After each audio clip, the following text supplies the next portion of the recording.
Primero, la oscuridad. Solo escuchas una respiración pesada y entrecortada y el latido sordo de tu corazón. Luego, ante tus ojos surge un muro, no de piedra, sino de carne, músculos y hierro. Miles de lanzas de 6 metros de largo apuntando a un solo punto, a tu pecho. Es la Falange Macedonia, la obra maestra de la ingeniería de la guerra antigua que Filipo II diseñó y que Alejandro Magno utilizó para moler al imperio persa hasta convertirlo en polvo. Parecía que esta máquina de muerte era imposible de detener, pero a la historia le encanta la ironía. Al campo salieron los romanos, tipos robustos con espadas cortas y grandes ambiciones, y lograron lo imposible. Desmantelaron este monolito invencible pieza por pieza. ¿Cómo? No con fuerza bruta, sino con una crueldad quirúrgica. Hoy vamos a diseccionar la anatomía de este asesinato. Primero, analizaremos la falange. Entenderemos por qué durante siglos los ejércitos huían solo con verla y dónde tenía este monstruo blindado su punto débil. Luego, echaremos un vistazo al mecanismo de la Legión Romana, un sistema modular creado para el caos, no para los desfiles. Y después, seguiremos el rastro sangriento de 2 batallas decisivas, Cinocéfalas y Pydna.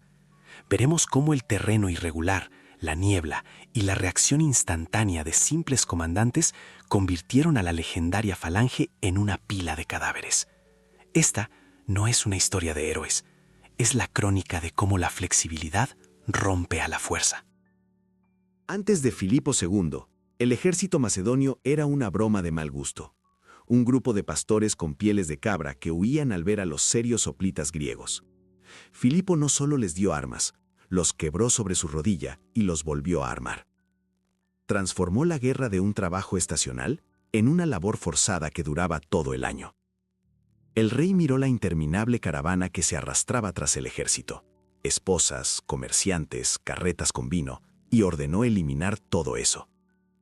Ahora cada soldado cargaba todo sobre su propia joroba: comida, estacas para el campamento, ropa de cambio. En las marchas forzadas los hacían correr 50 kilómetros al día, bajo la lluvia, en la nieve, con barro hasta las rodillas. Filipo les quitó la individualidad, dejándoles solo el instinto, hombro con hombro, paso a paso. Ya no eran personas, eran ladrillos en un muro vivo. Pero la principal innovación fue lo que puso en sus manos. El hoplita griego peleaba con una lanza de 2,5 metros, pero el macedonio recibió la sarisa, un monstruo de madera de cornejo de hasta 6 metros de largo. Imagina ese peso. No puedes sostenerla con una mano, solo con las dos. El escudo cuelga del cuello, cubriendo el hombro izquierdo. Los dedos aprietan el asta hasta ponerse blancos. Cuando la falange bajaba las arisas, las primeras 5 filas creaban una empalizada impensable. El enemigo aún no había llegado al primer soldado, y ya tenía frente a sus narices 5 puntas listas para atravesar cualquier armadura. Era un erizo de acero sobre el cual no se podía pisar sin perforarse el pie. Asaltar ese muro de frente era igual que saltar con el pecho sobre una sierra circular. Y luego llegó el hijo de Filipo, Alejandro, y pisó el acelerador a fondo. Arrastró esta máquina a través de toda Asia, convirtiéndola en una religión de la guerra. En Gaugamela, los persas lanzaron contra la falange carros con guadañas y decenas de miles de jinetes, todo inútil. La falange lo trituraba todo. Se convirtió en el símbolo de la dominación absoluta, un tren de carga al que le fallaron los frenos. Si estás en las vías, es tu fin. Tu entrenamiento de karate, tu espada costosa y tu valentía personal no importan. Simplemente serás aplastado por la física y la masa. Filipo y Alejandro enseñaron a este tren a moverse y conquistar imperios. Pero sus herederos olvidaron un detalle. El tren es bueno solo mientras haya rieles rectos debajo. Y los romanos ya estaban empezando a desmontar las vías. Cuando la falange va al ataque, lo más aterrador no es el bosque de picas, lo más aterrador es el sonido. Primero un zumbido bajo y lejano. Luego se acerca, boom, boom, boom. Miles de botas, claveteadas con hierro, golpean la tierra en un ritmo único, y ese retumbar resuela en tu estómago. En condiciones ideales, en un campo llano, esto no era una batalla, era una ejecución. La falange no practicaba esgrima, aplastaba. 16 filas de hombres sudorosos y furiosos empujaban con sus espaldas a los que estaban adelante, convirtiendo la formación en una prensa hidráulica gigante. Si te parabas enfrente con una espada, simplemente te ensartaban en las arisas, como carne en un pincho, y pasaban por encima de tu cadáver sin siquiera bajar el ritmo. Nada de heroísmo, pura física y masa que rompía las columnas vertebrales de cualquier infantería que se arriesgara a recibir el golpe de frente. Pero este monstruo blindado tenía pies de cristal. La falange funcionaba como un reloj solo mientras bajo sus pies hubiera una mesa de billar. Apenas el suelo se volvía irregular, aparecía un barranco o incluso un arbusto denso, la magia desaparecía. La formación empezaba a respirar, aparecían huecos entre los escudos. La sarisa, que hace un minuto era un arma mortal, se convertía instantáneamente en un palo torpe. Se enredaba en las ramas, se enganchaba con los vecinos, impedía mantener el equilibrio. La gran máquina de muerte tropezaba con una simple piedra. Y en ese momento, el muro monolítico se convertía en una multitud de personas asustadas, tratando convulsivamente de sostener troncos de 6 metros. Las cosas iban aún peor si el enemigo aparecía donde no lo esperaban. El falangita es un combatiente con visión de túnel, mata solo lo que tiene justo enfrente. Girar este cuadrado torpe 90 grados en medio del combate era una tarea de ciencia ficción. Mientras los comandantes gritaban órdenes, mientras las filas traseras intentaban entender a dónde ir sin romper la formación, pasaba una eternidad. Por los flancos y la retaguardia, la falange estaba tan indefensa como una tortuga sin caparazón. Cualquiera que fuera lo suficientemente rápido para correr a su espalda veía ante sí no un muro de lanzas, sino cuellos expuestos y espaldas desprotegidas. Es como una apisonadora. Si te paras en su camino, te aplastará como a un panqueque, y el conductor ni siquiera se dará cuenta. Pero esta mole no sabe bailar el vals, no puede girar bruscamente ni saltar un hoyo. Si eres lo suficientemente ágil para saltar a un lado y subirte a la cabina con una palanca, toda esa potencia se convierte en un montón de hierro inútil. Los griegos estaban acostumbrados a pelear bajo reglas donde 2 apisonadoras simplemente van una hacia la otra, pero los romanos no pensaban jugar limpio. Contra la máquina torpe sacaron al campo una manada de lobos hambrientos. Si la falange macedónica era una losa de hormigón monolítica, la legión romana era una cadena de acero, flexible, pesada y mortalmente peligrosa. Los romanos salían al campo no como un muro sólido, sino en un orden de ajedrez. Esto se llamaba formación manipular. Entre los destacamentos había agujeros que parecían un suicidio para cualquier estratega griego clásico, pero no eran agujeros, eran esclusas técnicas. A través de ellas, los astati casados y ensangrentados se retiraban y los príncipes frescos, llenos de fuerza y rabia, irrumpían en la primera línea, reemplazándolos. La legión respiraba. Podía cambiar de forma justo bajo el fuego, dejando pasar carros enemigos o atrapando a los valientes imprudentes en bolsas donde inmediatamente los picaban en trozos desde todos los lados. A este sistema modular no le importaba el relieve. Donde la falange se rompía y maldecía en la primera colina, la legión simplemente fluía alrededor del obstáculo, como el agua fluye alrededor de una piedra. El manípulo es un destacamento de aproximadamente 120 hombres, una banda independiente de profesionales que podía comprimirse en un puño blindado o dispersarse en una cadena rara en segundos. No necesitaban esperar a que se alineara una fila de 3 kilómetros de largo. Si en el camino había un barranco, un manípulo se detenía, otro cubría, el tercero flanqueaba. No era la geometría de desfile de la plaza de armas, sino la táctica sucia de una pelea callejera, escalada a todo un ejército. Pero el secreto más terrible de la legión no era la formación, sino el derecho a decidir. En la falange piensa solo el rey. Todos los demás son solo músculos. En la legión, el cerebro estaba distribuido por todo el cuerpo. El centurión, un veterano sombrío con cicatrices en la cara y una vara de vid en la mano, no esperaba al mensajero del Estado Mayor a 3 kilómetros. Si veía que el costado del enemigo se abría, no pedía permiso, silbaba a sus chicos y atacaba. Mientras el general macedonio intentaba girar su mole torpe, una docena de centuriones romanos ya tomaban 10 decisiones correctas allí mismo. Es la diferencia entre una corporación lenta, donde cualquier papel pasa por la junta directiva, y un grupo de fuerzas especiales, donde el comandante en el terreno resuelve la tarea aquí y ahora. El ejército romano era una red de depredadores autónomos, y esta manada siempre reaccionaba más rápida que la única cabeza grande pero lenta de la falange. Imagina a un legionario en la penumbra de la mañana. Lleva una cota de malla pesada, oscurecida por el sudor y la grasa, en el hombro un pesado scutum, un escudo rectangular que llega casi hasta la rodilla, y al muslo lleva abrochado un gladius. Antes del combate, gira perezosamente en su mano un pilum, comprobando si la punta no se mueve.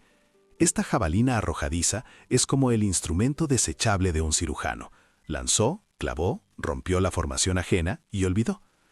A un paso del choque, el legionario dobla las rodillas. El escudo se coloca como la puerta de una caja fuerte. Sobre el borde asoma solo el acero del casco y una estrecha franja de ojos. Cuando suena la orden, vuela una lluvia de pilums, clavándose en los escudos del enemigo, obligando a los hombres a agacharse y rompiéndoles el brazo izquierdo. Y un par de segundos después, toda esa avalancha de scutums se estrella contra la formación ya tambaleante. Enfrente está el falangita macedonio. Lleva una armadura más ligera. Un escudo redondo del tamaño de un plato grande cuelga del hombro. Las manos están completamente ocupadas con la zariza. Mientras la formación aguanta, él es parte de la máquina. Su tarea es simple: apoyar los pies, presionar el hombro contra el vecino y empujar hacia adelante, sintiendo cómo el sudor corre por la espalda bajo el casco de bronce y el asta tiembla porque cuerpos ajenos se ensartan en ella. Pero basta con que la línea se rompa un poco, una piedra bajo el pie, un hoyo, el cadáver de un camarada, y la zariza se hunde, se atasca en la tierra o en el escudo del enemigo, y el falangita de repente comprende que no tiene en las manos un arma, sino un poste que le impide incluso darse la vuelta. En el combate cuerpo a cuerpo, su pequeño escudo no cubre el torso. La espada secundaria se saca lentamente, bajo presión, cuando a la cara ya vuelan escudos romanos y los filos de los gladius. La diferencia en la preparación se siente no solo en los músculos, sino en la cabeza. Al legionario se le enseña a marchar con el equipo completo día tras día, construir campamentos, asaltar muros, mantener la formación en un desfiladero, pelear con barro hasta los tobillos y sangre hasta las rodillas. Sabe estar en línea, trabajar en un grupo pequeño y sobrevivir en un combate roto, cuando alrededor ya no hay órdenes, solo instinto y movimientos practicados. Al falangita lo entrenan durante años para una sola cosa: mantén la formación, mantén el paso, sostén la zariza. Lo convierten en el engranaje ideal de un enorme mecanismo, pero no le enseñan a vivir por sí mismo. Tan pronto como el mecanismo se rompe, el legionario sigue siendo un combatiente, y el falangita es un hombre con un palo incómodo y malas noticias. Es como la diferencia entre un luchador de MMA y un tipo que durante 10 años practicó solo un golpe directo. En el gimnasio, bajo las reglas y con guantes, ese directo puede ser mortal. Pero basta con que la pelea vaya al clinch, caiga al suelo o choque contra la pared para que el universal empiece a usar cada hueco, cada ángulo, cada medio segundo de ventaja. El especialista de un solo truco simplemente se ahogará. Así también en el campo de batalla, cada vez que la formación de la falange crujía, Roma convertía el conflicto de sistemas en una serie de miles de pequeños duelos. Y en estos duelos, el gladius y el scutum tenían solo una pregunta para la zariza: ¿cómo sobreviviste hasta esta distancia? Roma no llegó a Grecia como turista. Llegó como un depredador que acaba de despedazar a otro depredador, Cartago, y ahora miraba con ojos hambrientos hacia el oriente. Filipo V de Macedonia cometió un error que en política no se perdona: apostó al caballo equivocado. Mientras Aníbal paseaba por Italia, Filipo firmó una alianza con él, esperando repartirse la piel del oso romano. Pero el oso sobrevivió, se sacudió y recordó muy bien a quienes afilaban el cuchillo a sus espaldas. Para el Senado, la guerra con Macedonia no era solo una cuestión de honor, sino de geopolítica fría. Nadie debe controlar Grecia excepto Roma. Las legiones se embarcaron en los navíos no por la gloria, sino para limpiar el perímetro. Al mismo tiempo, los macedonios no temblaban de miedo en absoluto. A sus ojos, los romanos eran simplemente unos advenedizos, unos bárbaros del oeste que solo sabían cavar zanjas. El mundo helenístico vivía en el pasado. Recordaban a Alejandro, veían los desfiles de la infantería pesada y les parecía que esta fórmula dorada de la guerra era eterna. La falange no era solo un ejército, era una marca con una reputación impecable. Vencimos a los persas, vencimos a los indios. ¿Acaso no podremos con estos granjeros itálicos? Más o menos así razonaban en la corte de Filipo. Este exceso de confianza se convirtió en su primera derrota, incluso antes de empezar la batalla. Se preparaban para la guerra con manuales de hace 100 años. Pero había un enemigo al que Filipo no podía ni sobornar ni intimidar: la geografía. Grecia es una pesadilla para la falange. Es un país de rocas afiladas, valles estrechos, colinas empinadas y derrumbes. Aquí casi no hay esas mesas de billar que se necesitan para desplegar una formación de picas de 16.000 hombres. Cada paso por la pedregosa Tesalia jugaba en contra de los macedonios. La legión romana, acostumbrada a las peleas en las montañas samnitas y los bosques itálicos, se sentía aquí como en casa. Mientras Filipo buscaba el campo ideal, los romanos estaban listos para pelear en cualquier montículo. La misma tierra bajo los pies ya había elegido un bando, y no era el bando de los herederos de Alejandro. La batalla de Cinocéfalas comenzó como una pelea de borrachos en la niebla y no como una partida de ajedrez de grandes maestros. La niebla era tan densa que no se veían los propios pies. Los exploradores de ambos ejércitos literalmente chocaban entre sí en las colinas, y las escaramuzas locales se convirtieron instantáneamente en un caos. Ni Filipo ni el cónsul romano Flaminino planearon una batalla general ese día, pero la guerra decidió por ellos. El ejército macedonio entraba en combate por partes, directamente desde la marcha, arrastrándose colina arriba por las laderas de las Cabezas de Perro. Esto le quitó inmediatamente la silla de debajo de los pies a Filipo. La falange, acostumbrada a formarse durante horas bajo la regla, se vio arrastrada a una improvisación en terreno accidentado. Y aún así, en el flanco derecho los macedonios lograron mostrar los dientes.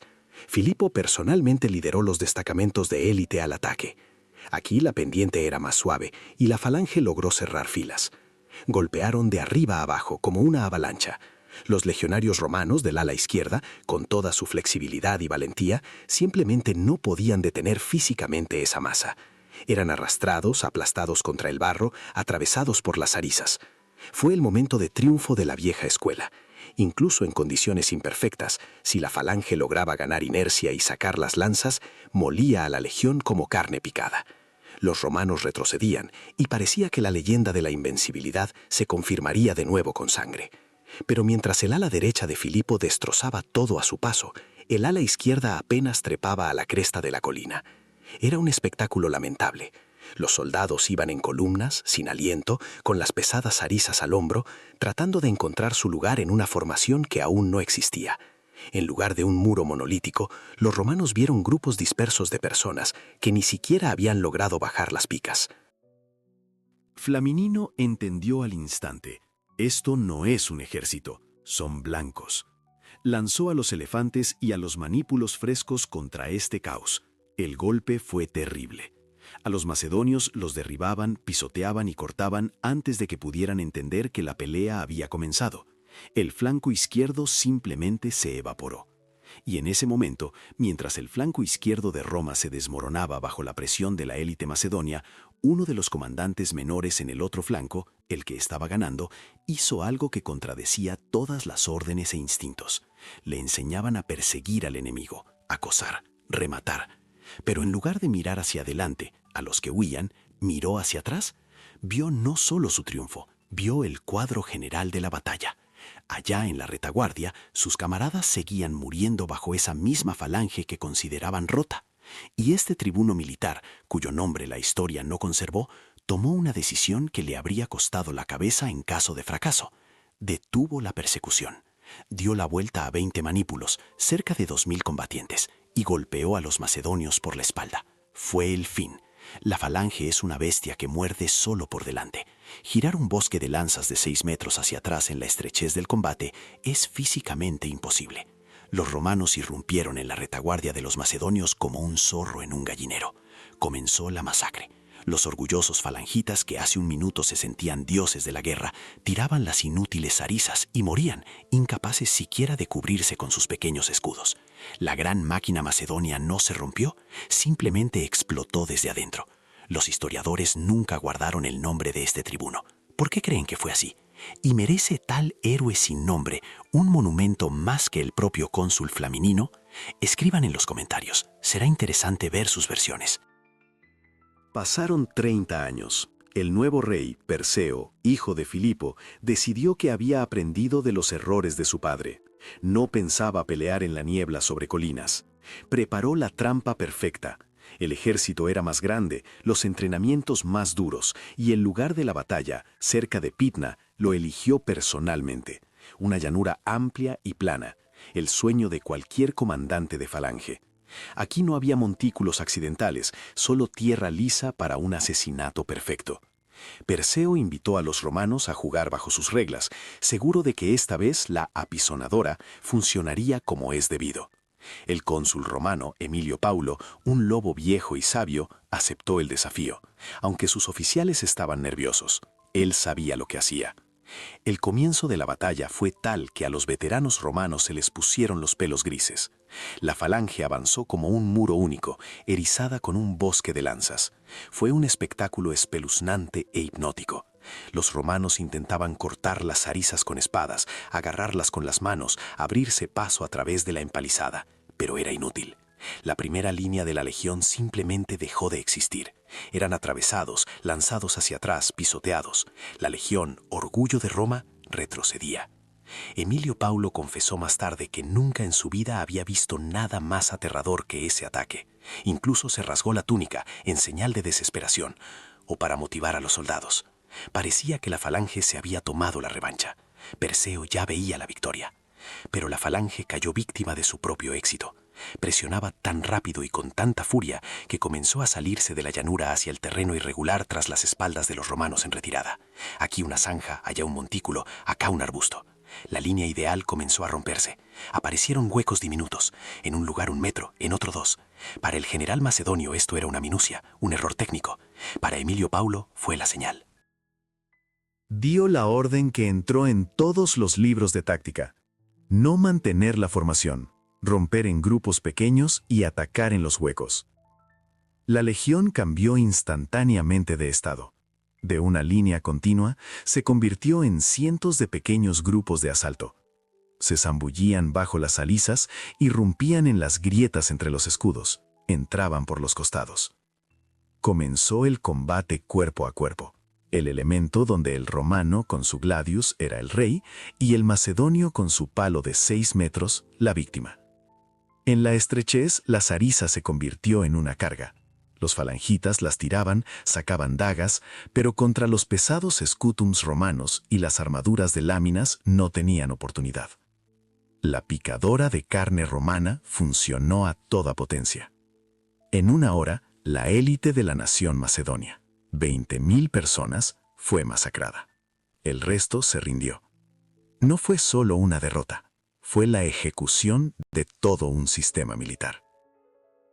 Cuando el polvo se asentó y los gritos cesaron, quedó clara una cosa: los macedonios no eran cobardes y sus armas no eran malas. Perdieron porque llevaron un cuchillo a un tiroteo. Aunque fuera muy largo y afilado, no era más que un cuchillo. Los romanos no ganaron por número ni por suerte. Tenían 3 ases sistémicos que vencían cualquier carta del oponente. As número 1. Flexibilidad contra fragilidad. La falange es vidrio. Es duro, afilado, pero no se dobla. Al golpearse, o corta o se hace añicos. La legión es cuero y acero. La formación manipular era un organismo vivo. Podía meter la barriga para dejar pasar un golpe. Podía curvarse en arco, fluyendo alrededor de una colina. Podía desintegrarse en átomos y reunirse de nuevo. En el mundo real, donde hay barrancos, arroyos y pánico, sobrevive no el que es más duro, sino el que sabe amortiguar. La falange exigía que el mundo se doblara ante ella. La legión se doblaba ante el mundo para cortarle la garganta más cómodamente. As número 2. Reyes de la cabina telefónica. Tan pronto como el combate pasaba a la distancia de un brazo extendido, a la cabina telefónica, El legionario se convertía en un dios. El gladius, la espada corta española, era la herramienta ideal para la estrechez. No hace falta tomar impulso con ella, simplemente se pincha, como con una aguja de coser, encontrando huecos en la armadura.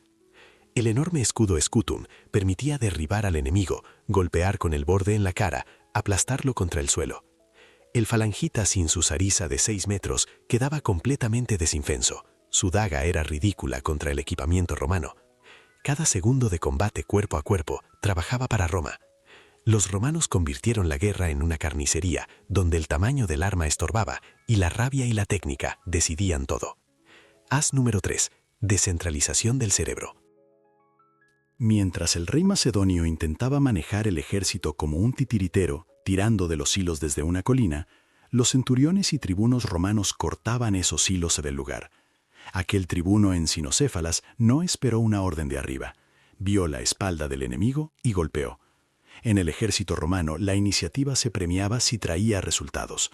Entre los macedonios, la iniciativa era castigable, pues rompía la formación.